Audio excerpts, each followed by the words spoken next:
There are many realities that we know intuitively. We already know them. Call it by birth. It's a knowledge that we did not do anything to get, to reach at.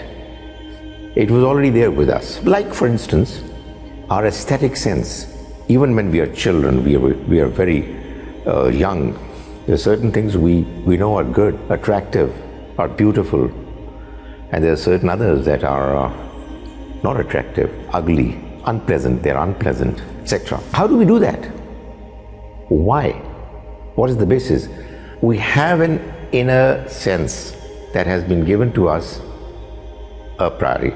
Okay, in our aesthetics, we differ with each other in some matters, but in most matters, shall I say, in the most important matters, I think there's very little difference.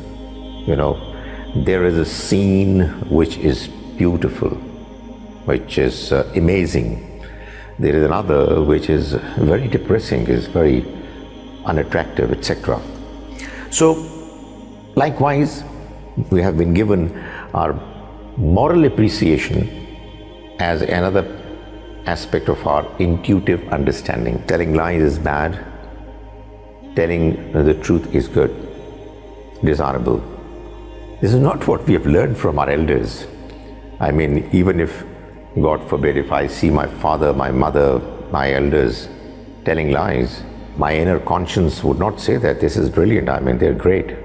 I would feel uncomfortable. So, you know, I've got it already. The Quran claims that likewise is the case with God. We already know Him. And goes on to tell us that this understanding of God that we already have is because of the fact that we, all humans, have met God, not in a way that we've seen Him physically, but this experience of ours was what we might call spiritual. There was an assembly of the entire human race. All humans were there in their spiritual form, and God asked this question according to the Quran, Alastu bi rabbikum, am I not your Lord? Qalu bala. We all said, why not? So the Quran tells us that humans know God intuitively, and this intuitive knowledge of God is because of that experience which all humans have gone through. Obvious question is, why don't we remember it? Well, the answer is that it's a fact that there are certain experiences that we have gone through, we went through, they happened, they are a reality, but we have forgotten them. So how do we confirm that they happened?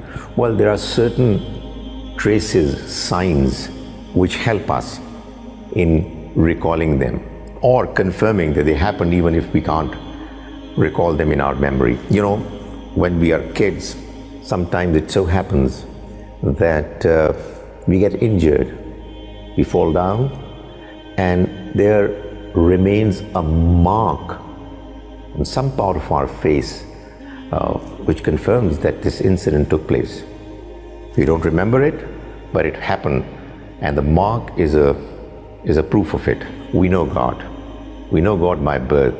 The fact that all humans, in some phase or phases of their lives, whether they believe in God formally, officially or not, when they are confronted with a situation wherein they are in danger, an extremely difficult situation, the Quran says that people, they ask for help from God, one God.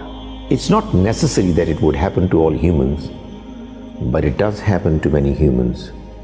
So, in a situation of extreme fear of losing one's life or some such similar situation causes the inner understanding, appreciation, or call it memory, that has sunk deep down in our personality emerges.